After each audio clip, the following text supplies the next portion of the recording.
This is a really momentous moment that we're going to mark in a few minutes, but before we do that, I want to start with you just getting to know each other a little bit. And you're gonna talk for 2 minutes, 1 minute each, if you want to do it in turns or together, about how you got to Baltimore. And for many of you, it's an easy question. Then you're going to find another person also from the other congregation, and you're going to talk about how you came to leadership. Right? You are all leaders. So first Baltimore, second leadership. Then we're going to find a third person, also that you don't know from the other congregation, and you're going to talk about one thing that you're excited about as you think about the two congregations merging. I left there in 2005. I'm automatically an outsider. Well, the whole thing about school versus college. This board member ever in Reading, Pennsylvania on their board. Why did I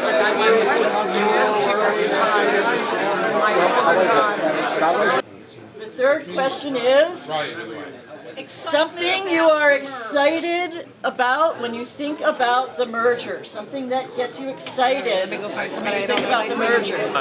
It's exciting, so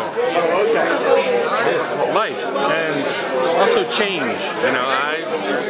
One of my first mentors always said the only permanent thing in life is change, and you have to embrace it. So I'm tired of congregations working against each other.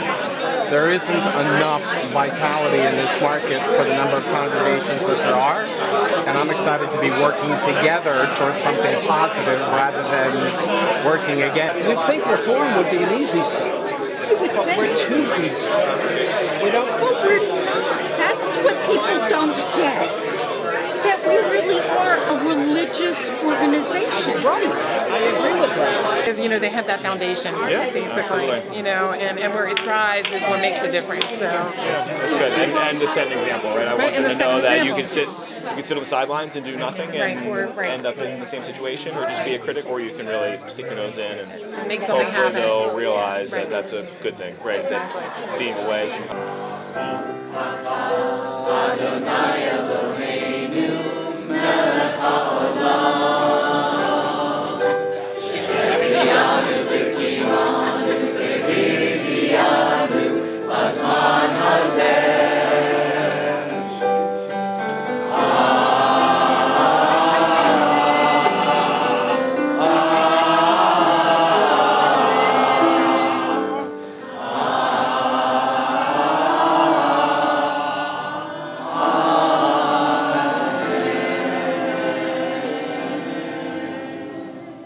There's a lot of words on this page. I'm going to take you through it and help you understand what it says.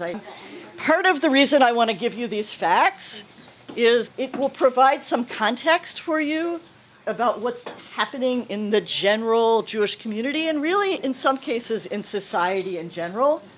Nearly as many Jews identify as being just Jewish as Reform. So you can see people who identify as Reform, if you add up those who identify as conservative and Orthodox together, that's 28%. There are more people who identify as Reform than there are conservative and Orthodox put together. We can celebrate that. And the fastest growing segment are the people who are just Jewish. They belong to, they do not identify with any movement or denomination. And that's an opportunity. We can look at it as a threat, but it's actually an opportunity. One of the things I say about the Reform movement is we are a movement which is different than a denomination. Okay? A denomination sets boundaries about who can be in and who can be out. That's not to say we have no boundaries. We, of course, have to have some boundaries, right? But really, what we're about is bringing people in and bringing as many people in to be on this journey together with us. And that's a really different attitude. The challenge is people who say they are just Jewish don't know that about us. And we have to act that way so that they feel good about coming into our doors. So that's fact number one. And And that trend is truer as you get younger. More people will say just Jewish than people who are older. So that's fact number one. Fact number two. The percentage of Jews who identify as Jews of color, LGBTQIA, or from an interfaith family is higher than ever before and rising. Okay, so 3 subpoints on that. About the Pew study was done, in 2013 or so, 2014. That study estimated that Jews of color made up about 2 or 3% of the Jewish community. They were wrong. They didn't ask the question the right way. They undercounted by 1 million people. Okay, instead of being 1 out of every 30 or 40 people, it's more like 1 out of every 7 people. So if this room were representative of the Jewish community at large, 1 person at every table should be a Jew of color. Those people are missing. We've never learned how to count them. We've never learned how to welcome them in and develop them and see them as leaders. They're still other for the most part in our congregations. And that's, again, an opportunity. They are yearning to be part of Jewish community. Number 2, as high as 11% are outwardly identifying as LGBTQIA. And I don't know what the percentages are in your congregation. My sense is that our movement has made more progress in that area, but we still have a long way to go. And so that's another piece of the puzzle. And then 71% of non-Orthodox Jewish marriages in the US are interfaith. And again, an opportunity, the younger you get, the more likely that is to happen. So again, we could say we've made more progress on that one, but I guarantee you there are people who are what we would call, we don't call them non-Jews, because that's defining them by who they're not. They're Jewish adjacent, right? They're like with us, they're like, right? And they're in this room. So I just want to acknowledge that as well. They are part of this community, and the more that we can do to acknowledge that, the better off we're going to be. They give us strength. So the nature of the Jewish community is changing. It is less white, it is less hetero, right? And it is less in-married. Fact number 3. If current patterns continue, nearly 1 in 4 young adults will never have married by the time they reach their mid-40s to early 50s. This is general in society, and by the way, those who marry are marrying later. If we are sitting around waiting for families to bring their oldest child into our 3rd grade classrooms, because that's when they join, we are waiting a longer and longer and longer time.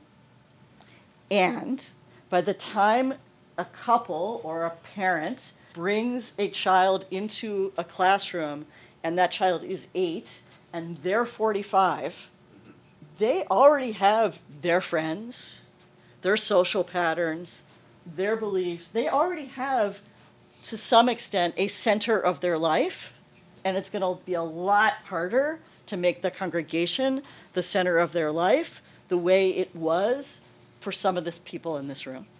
Right? So another possibly challenge, possibly opportunity. And then finally, the population is aging, right? We know that. Congregations are aging as well. 63% of adult congregants are over 55 years old. That data comes from the URJ benchmarking data. That's a sample of about 100 congregations, so it's not the entire movement. But I'm about to turn 57, and that means that I'm on the young side. That's not good. And this is not just happening to you. This is happening everywhere. I just want to lay that out because I walk into a lot of congregations where they're subject to these forces. These forces are happening, and others. Your building's in the wrong neighborhood. All the Jews have moved to the east side of town and everyone on the west side of town. anymore is something that can happen. It's not anybody's fault. It's just real. And I walk into a lot of congregations that these things are happening to, and they're blaming each other for them. And I don't want you to blame each other. I want you to know that this is the world that we operate in, and we have a choice about what we're going to do about it. All right? So that is the fact. Here's the result. And this is true, again, in almost every intergenerational institution in American society right now, is that for the first time, probably in human history, the first time in human history that we have 5 generations of adults in our institutions at the same time. All right? 5 generations of adults at once. Who are the 2 that are circled? They're the 2 oldest. What do we know about the 2 oldest generations? They are more white. They are more white, they're more hetero, they're more in-married than everybody else. They have a particular outlook on the world, and they have all the money and all of the power, and that's an overstatement, obviously, not all, but a lot of the money and a lot of the power in the institutions in our country, in the Jewish community, and in our synagogues. There was just a big piece in the Chronicle, I think it was the Chronicle of Philanthropy, which is a general nonprofit publication, talking about this exact issue from a major Jewish philanthropist who was basically saying, hey, you old white guys, it's time to give up power. We have to bring Gen X, Millennial, and Gen Z voices into the decision-making in our boards, in our committees, and everything that we do. And frankly, this is the biggest strategic challenge that you face. When congregations call me all the time, and they say, we want a strategic plan, right? Just how do we get a strategic plan? Because if we just had a strategic plan, we'd stop yelling at each other, we'd have all the answers, everything would be clear, we'd know how to move forward. And most of the time, if I am in a confident mood, I'll say, this is it. This is the question you have to answer. How are you going to serve 5 generations at once? Because right now, probably the decisions you are making are to serve the 2 in the circle, and the other ones are kind of looking at you thinking, not necessarily for me. By the way, just like you would have when you were their age. So how are we going to deal with that is the biggest question that you face. There are 3 big categories of congregational response to this challenge. The first category of congregations, the improvers. They pretty much like things the way they are. They try not to rock the boat. They don't want to make a change because somebody might get angry. They almost never stop anything, again, because there's nothing that they're doing that's damaging, and there's at least one person who shows up, and that person will be angry. All right, now, clearly, I'm exaggerating, right? Thank you. That's exactly the response that I wanted. In their boardrooms, most of what you hear them talk about is budget. They very rarely talk about why they exist, other than to talk about their budget. What I say is if you really only care about balancing your budget, just shut the congregation down. Your budget will be balanced. It's the fastest way. If you actually never talk about why you're here, why are you actually here? Just be balanced. All right. So that's the improver. I painted a far left picture of what an improver is. There are many congregations that are doing improver a lot better than that, and every congregation has some improver in them. Second type of congregation is the transformer. All right, this is a congregation that strives to be a great congregation. They are really thinking not about the program that they run and why people show up at it or don't show up at it, but they're sitting back and thinking about what is our goal. All right, so a great example of this is a congregation. We actually did a little story on them. They changed their Tat Shabbat. Right? It was the typical Tat Shabbat where kids come into the sanctuary at 5:30 with their parents, and they go through the same service that the congregation does, so that the kids get familiar with the music and they kind of get familiar with the sanctuary. And they could have improved it. They could have had They could have started it 15 minutes later. They could have had a better snack. They could have hired a younger, song leader, Pied Piper kind of person that, supposedly has the magic that's going to make everything better. But instead, they actually sat back and they said, what are our goals? And they said, our goal has shifted. Our goal has shifted from wanting to inculcate our children and families into the sanctuary service, because that's not working. Nobody's coming, and even the people that are coming aren't coming in often enough. And so we're not developing Friday night attendees. What we really want to do is show families with young children that Judaism can bring joy into their life. And so they transformed it because they thought of a different goal. And they moved it out of the sanctuary into the social hall. And they created an activity that helped the parents and the children explore together a theme related to the Torah portion of the week.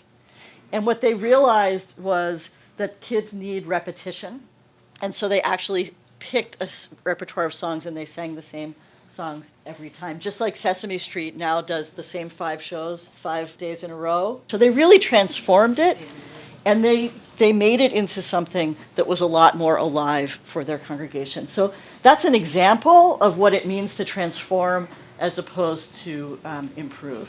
The other thing a transformer does is it serves the people in the congregation, but they've started to think about who are those people outside of the congregation, and maybe they actually want something different than the people inside the congregation. Maybe it's not just that they're stupid or that they don't read our ads or don't know our website or our Facebook page, and if only they did, they would come. How many of you have ever said, I've said this, if only they knew how great this place is, they would come. You know what they're saying? If only that congregation understood my needs, I would go there. They are the parent, maybe, who's putting their kid to sleep and is yelling at them because they just won't stay in bed. And they are angry at themselves, and they're insecure that they are not a good parent. And they are yearning for somebody to help them feel better about the fact that they are insecure about their parenting. And our opportunity is not to expect that they're going to show up every Friday night or every Sunday morning hoping that there will be an answer in the text. Our opportunity is to start with their challenges and bring the text to them. We've just bought into the system, and they haven't yet bought into the system. And they're not willing to walk into a room where they don't know anyone and pay for something with the hope that the system is going to serve them. We are. We've done it. We've made that commitment. That's who we are. I'm not saying we shouldn't, but we've got to figure out a way to start with the needs of the participant. Does that help? Great. Thank you. This congregation is willing to stop doing things and reallocate resources, and they know that they're going to get pushback, but they commit to it because they know it's in the best interests of the congregation in the long run. You're going to get pushback on this merger, right? And let's take a breath, right? You're going to get pushback on this merger. You are all leaders of this congregation who are committed, despite the fact that you're going to get pushback, to go forward. What other decisions are you willing to make that you know won't please everyone, but are still the right decisions? And how are you going to bring people along with you? How are you going to be the ambassadors for those decisions in a positive way so that even though they push back, eventually they'll say, yeah, I get it now. That was the right decision. I'm still not happy with it, but I see why you did it. Right? This congregation is willing to do this, and they're clear about their mission. They talk about why they're here. They talk about their purpose. Congregation 3, the disruptor. There aren't very many of these, right? There are lots of improvers. There are some transformers. There are very few congregations that are really disruptors. What would a disruptor look like? They strive not to necessarily be a great congregation that has great worship, great education, great social justice, great community. Those are the 4 things that most Reform congregations have. They want to be a great place for Jewish experience, and they are willing to deliver it in a different way. Right? If you think about the difference between shopping on Amazon and shopping at Kmart, we're the Kmart. They're willing to be the Amazon. They're all delivering the same stuff, but Amazon's doing it differently. Now, that doesn't mean that we have to be virtual and online and all of that kind of stuff. They are starting to think about different ways to get Jewish experience to people. They're also they're not just including the members and the likely members, they're willing to even go out and think more about growing populations, those populations that I mentioned on the previous slide of unaffiliated, and they might even bring them into the room to be in conversation with them. They're also willing to put their basic assets at risk. So that means they're building, right? Half of you, are selling your building. These are congregations that are selling their building but don't have one. Right? You guys get to move to this amazing place. There are congregations out there, there are a few, that are basically saying, we spend way too much time, way too much money on our building. It is not our mission is not to have a building. Now, some congregations have these amazing historic buildings. Part of their mission actually is their building, but not all, most don't. There are congregations that are selling their building. They're putting their economic model at risk. They're thinking differently, way differently about dues and philanthropy. And they're changing their pillar balance. What I mean by that is some of them don't have services every week. And it's not because they're teeny tiny. It's because that's what they've chosen to not be about. They're focusing on something else because they know that's what their community wants. And they are laser focused on their mission. This congregation will say often to people, this might not be the right place for you. Or we don't do that here, I'm really sorry. All right. So I'm just curious, and we can, you can either write this down or just think for a moment where you think your congregation is right now. If we made improver a 1, and this is not a thing that says improver is bad and disruptor is better, but if we made improver a 1, somewhere in between improver and transformers a 2, transformers a 3, and there's a 4 in between, and then 5 is a disruptor. What's the number in your head? Think about the number that you think your congregation is at now.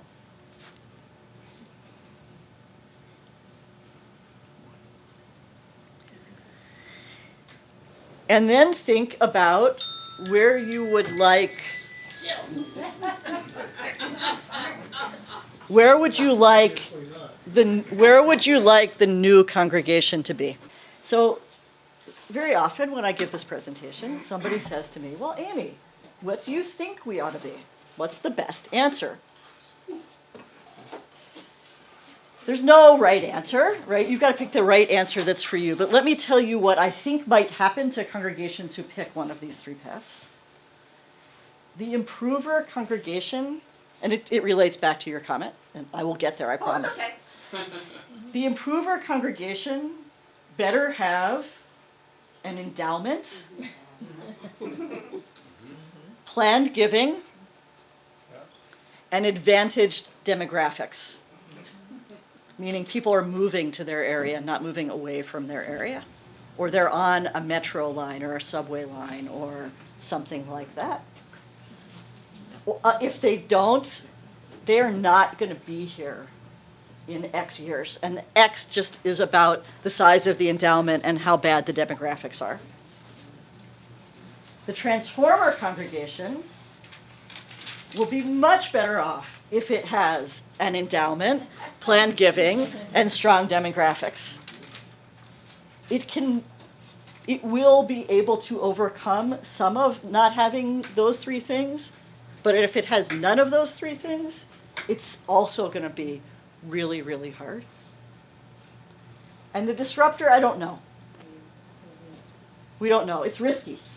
It's really risky. Having some disruption and some experimentation is really good and really important. There's one rabbi up in Larchmont, New York. She just left Larchmont Temple, and she, with the congregation's blessing, is starting a community nearby that's an intergenerational community based on small groups of people that meet in each other's homes for conversation and who may also organize themselves around social justice. Temple Shalom in Cincinnati, not a huge congregation. These guys sold their building. They moved into an industrial park. They got a grant to do work with other faith communities in Cincinnati to do some exploration around what is the spiritual sustenance one needs in order to be a social justice warrior. What you're describing to me doesn't sound like disrupting, it sounds like transforming, because one of the first phrases, one of the phrases under transformer is that you serve members and likely members, or the broader community, or however you want to rephrase that a little bit. The one thing that disturbs me a little bit about the disruptor piece is it has the aura, and it might not be true, of forsaking the core of the people that we're serving now. And I could be wrong and I could be misunderstanding it, but it seems to me that there is, the ideal to me would be both, and I understand that's hard. Right. You are exactly right. And I'm back to the previous slide where I said to you, what's the strategic challenge that you face? Is how do you serve 5 generations of people at the same time, right? And so you are naming the strategic challenge. If leaders is your challenge, is a challenge to being a transformer, what do you want to start doing today so that in the next 3 years, it's less of a challenge? How are you going to start using the opportunity of this merger? It's a huge opportunity to build leaders. Who are the people that are not in this room who want to be part of the conversations? Who are the parents in the religious school who are not empowered right now to be part of decision making? Or families with parents of young children? Or. 20s and 30s yearn for belonging. They want to be part of something. They want to be part of a community. They want to see themselves as connected to something. And they yearn for becoming the person that they know they will become, to become the best version of themselves that they can possibly be. Does anybody in this room not yearn for belonging and becoming? There are people. I'll give you an example, and then I'm gonna move to the next slide. Soul Cycle is a cycling exercise class that's built around building a community of people who are kind of all in it together to get fit. There are people who are asking to be married by their Soul Cycle instructors. What that means is that those people have found belonging in that community, and that Soul Cycle instructor has helped them become the person that they want to be. 8 principles that drive strong congregation. So the first one, start with why. We talked about actually having a mission that you think about and talk about. All right, if your mission is simply to balance your budget or to survive and exist as an institution or to fill seats in your sanctuary on Friday night, that's not a why. The why has to relate to that notion of belonging and becoming. It has to relate to deep relationships, impact on people's lives, helping them find meaning, helping them satisfy the yearnings that they have in their life. Okay, that's the why that they're going to resonate with. That's number 1. Number 2, sacred partnerships. There was a moment tonight, I hope you all recognized it, when Ken started the meeting, right? I'm calling you guys out, Ken and Vicky, right? Yeah. Right? Ken started the meeting. Why? Because he is Vicky's sacred partner. And she knew that the people from Sinai were in a strange building, and she wanted you to feel really welcome in this room, and she asked Ken to start the meeting. And then there was the moment when Ken was turning the floor over to Vicky, and he acknowledged the relationship that they have built. There's trust, there's mutual respect, there's communication. It's not perfect. And they might argue and disagree. That would be good.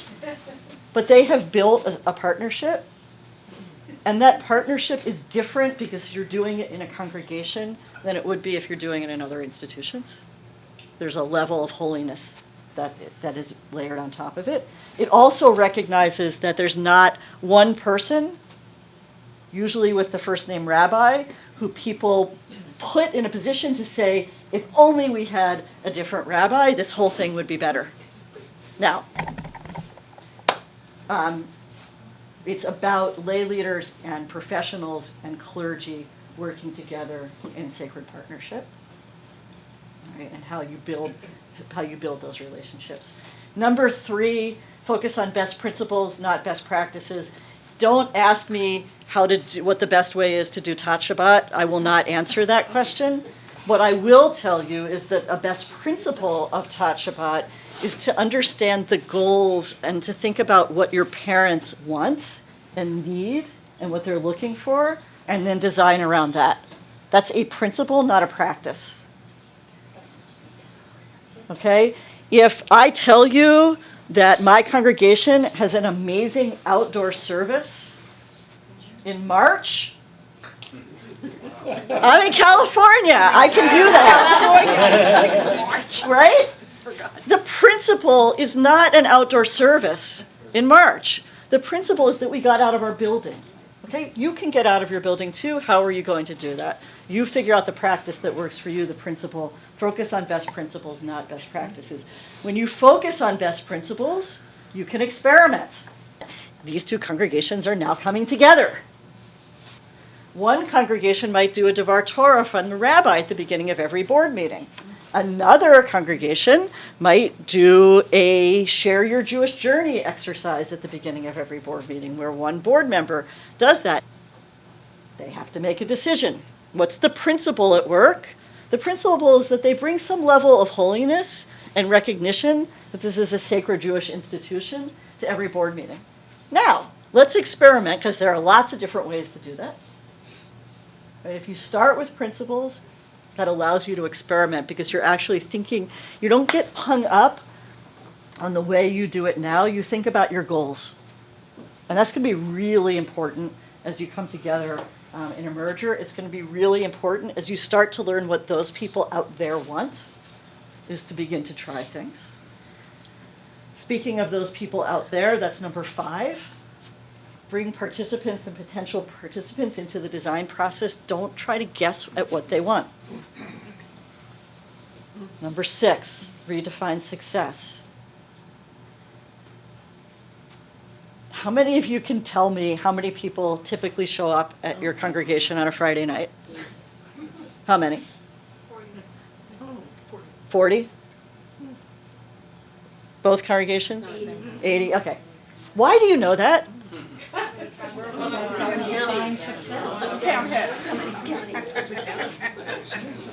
We always count.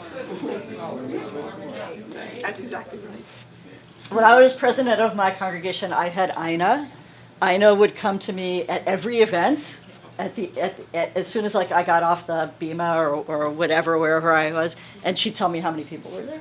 She was a counter. All right? Counting, I don't want you to stop counting. It's okay that you know.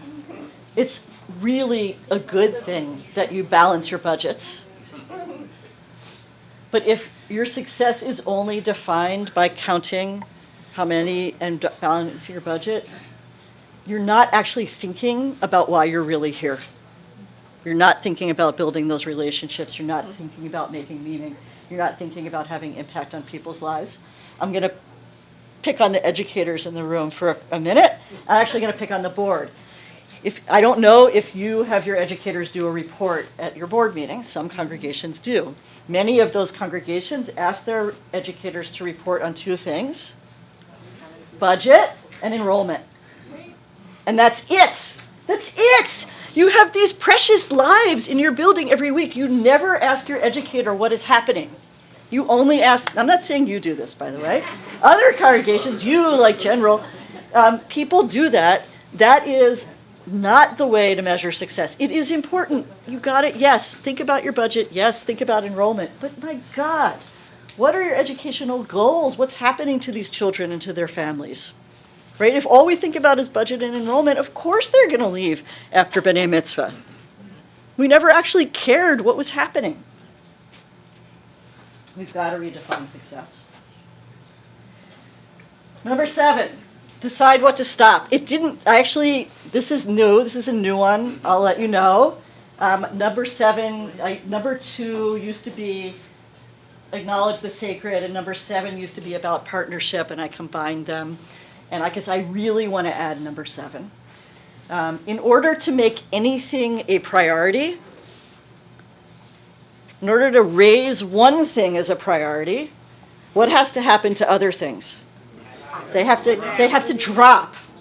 And this is the reason, you know the saying that people do strategic plans and it sits on a shelf and nothing ever happens? This is the reason nothing happens.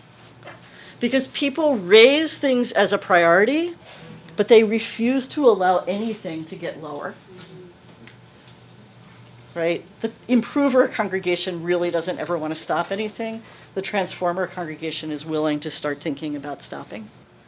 Manage the transition, not the change, is part of this. And you're going through huge transitions right now in so many dimensions in these congregations. What's the difference between transition and change? Change is an event. Transition starts the moment that you heard or started to think that the event might happen till the day that the event doesn't feel new anymore. Right? Think about it as a marathon. The fastest runners go to the front because if they were in the back, they'd trample everybody, right? So when you start at a marathon, you put the fastest people in the front, then get to the slowest people in the back. When the gun goes off and the people in the front start running, have you ever been in the back? You don't actually start moving for like a half an hour. It's possible that the front runners will have finished the race before you even start moving. Well, guess what? You are the people at the front of the marathon for your congregations. You are the fastest runners. The people at the back are not bad people. They're just in the back. They don't know as much as you. They may have different assumptions about the congregation. Right? So it's our jobs as leaders to recognize that everybody goes through transition differently, and we need to help them move along. And that's part of the, how do you say no to somebody? Be sure that when you're saying no, you're also recognizing that they're in transition, and you've got to help them through. And there might be hope. If you can if you just say no, you're probably managing the change and not the transition.